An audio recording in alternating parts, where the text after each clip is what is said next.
Di awal film ini diperlihatkan dengan seorang wanita yang sedang menggerebek pacarnya yang berselingkuh. Sebelumnya, wanita ini memantau gerak-gerik pacarnya dari CCTV. Dan pada saat itu, pacarnya selalu memberikan kode warna kuning kepada selingkuhannya. Mengetahui hal itu, wanita ini menjadi tidak menyukai warna kuning. Diketahui wanita itu bernama Yejin. Dia adalah seorang CEO asuransi. Dan wanita itu sudah berumur 35 tahun. Orangnya sangat tegas, disiplin, dan sangat perfeksionis. Karena itu, semua karyawannya memberikan julukan 4 pendekar. Semua karyawannya juga tahu bahwa bosnya kini tidak menyukai warna kuning, dan mereka semua membuang barang-barang yang berwarna kuning. Di sisi lain, juga ada seorang pria yang bernama Xiaobo. Dia bekerja sebagai kurir dan juga berprofesi sebagai penerjun payung. Dia adalah seorang pria pekerja keras. Pria itu paling keren dari semua kurir yang lain dan dia juga suka dengan otomotif. Bo memiliki seorang ponakan yang mempunyai penyakit telinga dan Bo juga bertekad akan mencari uang untuk membiayai operasinya. Kembali ke Yejin. Saat itu dia sedang galau karena pacarnya selingkuh. Padahal mereka sudah bertunangan. Lalu dia mendapat video call dari sahabatnya yang berada di Paris yang bernama Sophia. Dia curhat tentang masalahnya itu, dan karena kejadian itu, Yejin menjadi tidak percaya lagi dengan cinta. Yejin juga berpikir bahwa lebih baik menjadi single parent saja daripada harus mempunyai keluarga yang lengkap. Dia iri kepada Sophie yang bisa bahagia dengan keluarga barunya itu. Kemudian Yejin berencana akan membuat bayi tabung karena dia ingin mempunyai anak tanpa pengenjotan, dan dia menyuruh asistennya mencari seorang pria untuk diambil benih-benih kecebongnya. Yejin juga menyuruh asistennya untuk merahasiakan rencananya itu. Lalu asistennya membuka lowongan pekerjaan sebagai kedok agar rencananya berjalan dengan lancar. Saat itu banyak pria yang melamar, tetapi tidak ada satupun yang cocok dengan kriteria Yejin. Dan saat itu dia tidak mau meneruskan pencariannya lagi. Kemudian terlihat Bo yang mendapat tugas untuk mengantarkan paket ke kantor asuransi itu. Dan di sana dia melihat lowongan pekerjaan dengan gaji yang lumayan besar. Pada saat itu terlihat seorang karyawan wanita yang dipecat secara tidak hormat karena telah membuat penipuan surat palsu dan korupsi pada perusahaannya. Wanita itu sangat emosi sekali, sampai-sampai dia akan mencoba menusuk Yejin dengan cutter. Tapi pada saat itu, Bo datang menolongnya. Hingga akhirnya wanita itu gagal menusuk Yejin. Ternyata wanita itu tidak terima dipecat.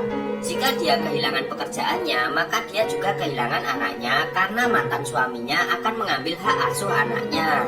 Yejin menjadi luluh dan memaafkan wanita itu dengan memberikannya uang jaminan dan tunjangan untuk keperluan anaknya, sampai wanita itu menemukan pekerjaan barunya. Kemudian Bo mendapat peluang untuk ikut wawancara menjadi asisten Yejin. Yejin sangat tertarik dengan Bo karena penampilannya seperti tentara penerjun. Semua hasil tes dan wawancara Bo sangat cocok dengan kriteria yang diinginkan Yejin. Kemudian Yejin mendapat kontrak kerja dengan perusahaan itu. Tanpa membaca kontrak kerjanya, Bo langsung menandatanganinya. Yang dipikirkannya saat ini hanyalah mendapatkan uang. Sebenarnya Bo tidak mengerti tentang pekerjaannya itu. Kemudian asisten wanita Yejin menjelaskan bahwa dia akan menggantikan posisinya sebagai asisten Yejin. Saat itu Bo sangat yakin bahwa dia bisa melakukannya. Keesokannya Bo mulai bekerja. Saat itu dia harus menjemput Yejin di rumahnya, tetapi Bo malah datang terlambat. Yejin pun terlihat agak sedikit kesal dengannya, karena dia tidak mau ada kesalahan sedikit pun. Tetapi karena hari ini adalah hari pertama Bo masuk kerja, jadi Yejin memberikannya toleransi. Semua pekerjaan Bo saat itu sangat kacau, karena dia selalu melakukan kesalahan yang membuat Yejin tidak menyukainya.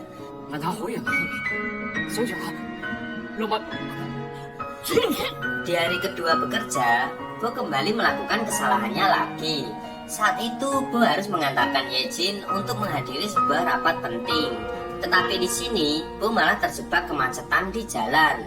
Kemudian Bo berinisiatif untuk mencari jalan pintas. Yejin tidak yakin Bo bisa mengantarkannya dengan tepat waktu. Tapi lagi-lagi jalan yang dipilih Bo juga macet. Yejin kembali memarahi Bo habis-habisan karena dia tidak becus dalam bekerja. Bo yang kesal dengan perkataan Yejin langsung berbalik memarahinya dan juga meminta Yejin keluar dari mobil. Ternyata saat itu Bo sudah mempersiapkan motor untuk mengantarkan Yejin menghadiri rapat pentingnya. Karena waktu sudah mepet, mau tidak mau Yejin tetap diantar menggunakan motor itu. Sesampainya di kantor, Yejin dan Bo yang menggunakan motor itu langsung bertemu dengan kliennya. Saat itu kliennya sangat kaget dengan kedatangan Yejin. Karena biasanya Yejin selalu diantar dengan menggunakan mobil mewah, tetapi sekarang dia hanya diantar dengan menggunakan motor tua. Kliennya itu malah memujinya karena motor yang digunakannya sangat keren. Dan ternyata kliennya itu juga suka dengan motor-motor klasik. Karena hal itu, kliennya langsung meminta Yejin untuk menandatangani kontrak kerjasamanya. Dan Yejin pun tersenyum sambil memandang Bo yang ada di sana. Kemudian Bo dibawa ke rumah sakit untuk diambil benih-benih kecebongnya. Di sini dia tidak tahu maksud dari tujuannya itu. Dia mengira itu adalah tes kesehatan. Lalu dia disuruh colai sambil menonton video mantap-mantap. Lalu Yejin dan asisten wanitanya memanggil Bo ke ruangannya. Di sini Bo dijelaskan bahwa dia telah lulus tes dan sebenarnya Yejin tidak mencari asisten untuknya, melainkan mencari bapak untuk mau menanam benih kecebong agar Yejin bisa mempunyai anak nantinya dengan proses bayi tabungnya. Karena dia tidak mau berkejotan dengan pria manapun. Bo bingung dengan pernyataan itu dan dia juga menganggap bahwa Yejin dan asisten wanitanya itu lesbiola. Tetapi dugaannya itu salah. Bo juga menganggap Yejin tidak waras. Saat Bo akan pergi, Yejin memintanya kembali untuk menjadi asisten pribadinya dan akan membayarnya 900.000 yuan. Dengan bayaran yang besar itu, Bo mau menurutinya. Kemudian Bo kembali mendapatkan arahan dari asisten Yejin agar kualitas hasil benih kecebongnya nanti menjadi bagus. Dan asisten itu juga meminta Bo untuk mengisi data pribadinya.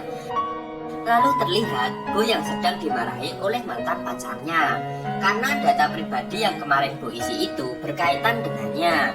Mantan pacarnya itu tidak terima karena disangkut pautkan dengan pekerjaan Bo. Dan ternyata mereka sudah berpisah sejak 6 bulan yang lalu. Di sana asisten Yejin melihat pertengkaran Bo dan mantan kekasihnya itu. Malam harinya terlihat Bo yang sedang jalan di pinggir jalan. Dan dia telah melanggar kontrak kerja untuk menjaga asupan makan yang lebih sehat. Tiba-tiba saja Yejin datang dan duduk bersamanya. Yejin juga memesan pesanan yang sama saat itu. Bo menjadi canggung karena Yejin berada di situ dan melihatnya makan makanan yang tidak sehat. Lalu Yejin meminta maaf atas kejadiannya tadi siang, bahwa dia tidak bisa merahasiakan pekerjaan Bo kepada mantan kekasihnya itu. Dan dari sini Yejin juga tahu alasan Bo dan mantan kekasihnya itu berpisah. Bo juga berharap suatu saat nanti bisa memiliki keluarga yang utuh. Tiba-tiba saja asisten Yejin datang dengan membawa mobil ambulan. Dan para perawat itu langsung membawa Bo masuk ke dalam mobil ambulan. Bo dibawa ke rumah sakit untuk mengeluarkan alkohol dan racun dari darahnya.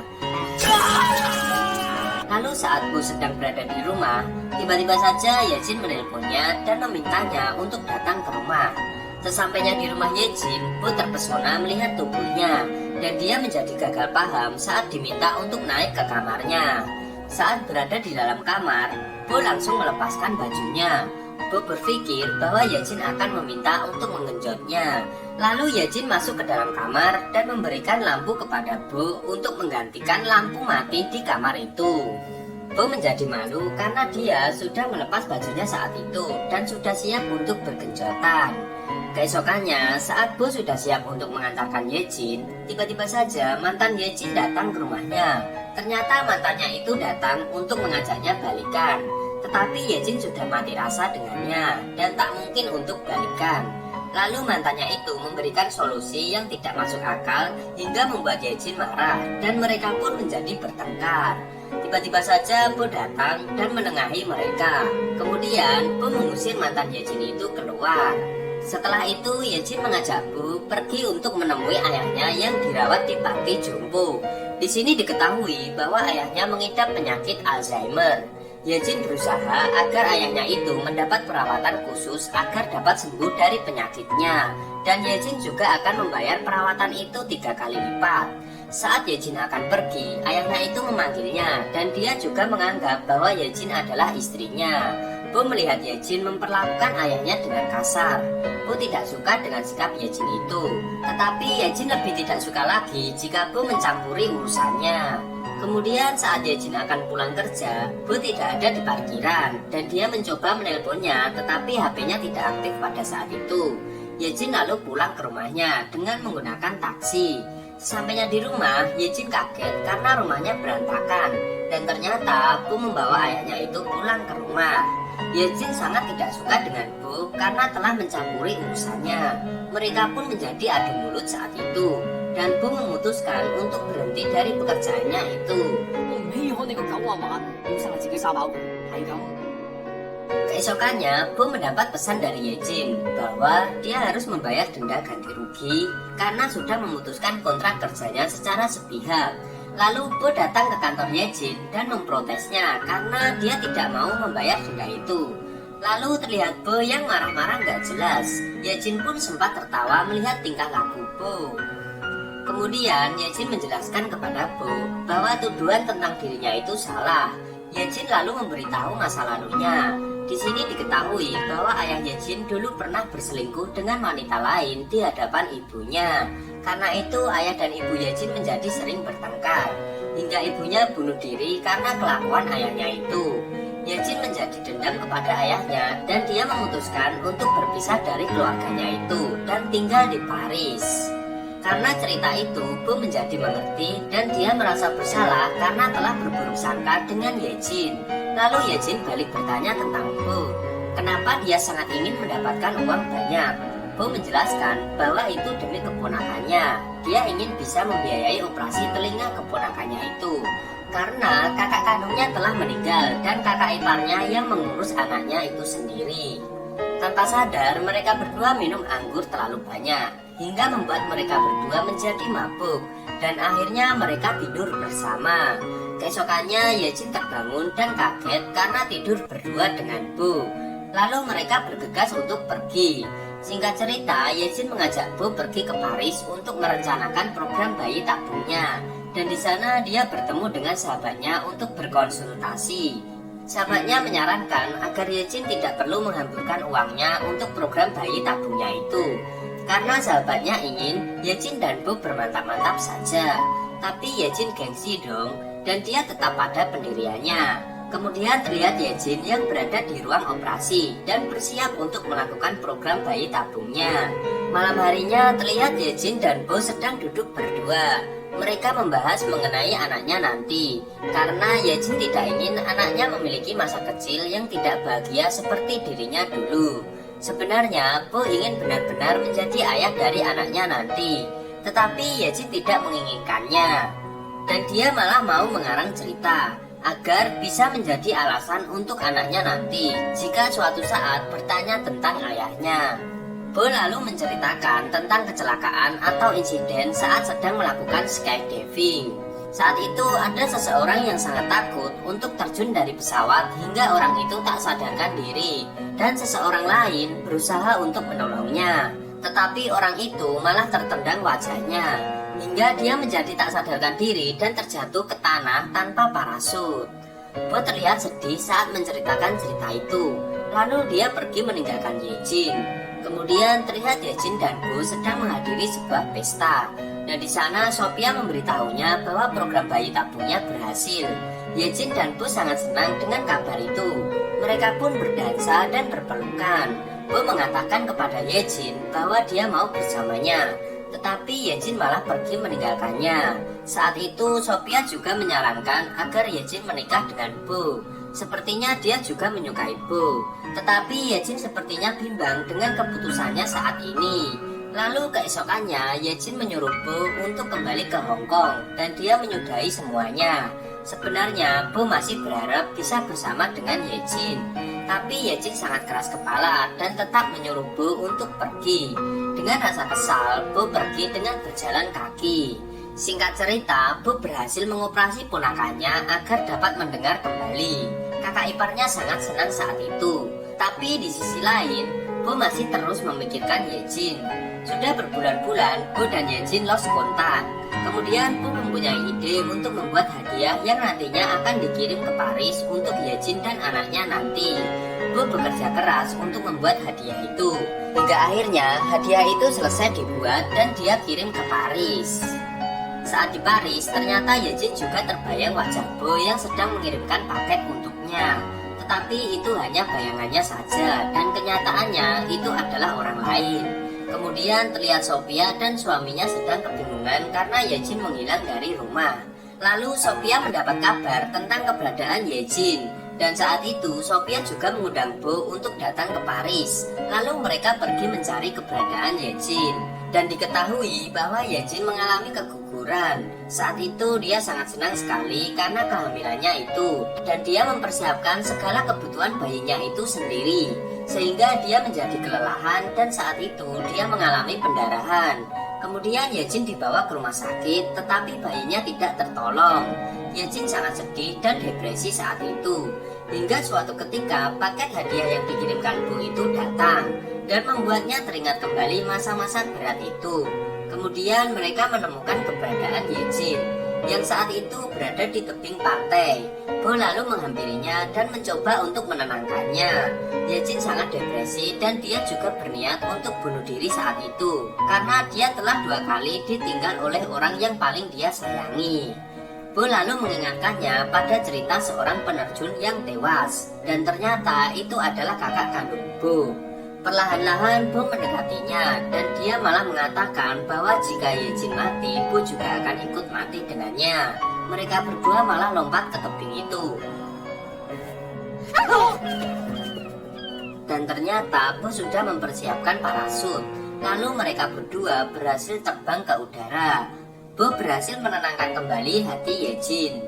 Hingga mereka turun di depan sebuah gereja. Dan pada saat itu juga mereka saling bermadu kasih di sana. Singkat cerita, akhirnya mereka pun menikah dan dikaruniai 2 orang anak. Mereka pun sangat berbahagia dengan keluarganya. Jalan-jalan makan tomat dan film pun tamat.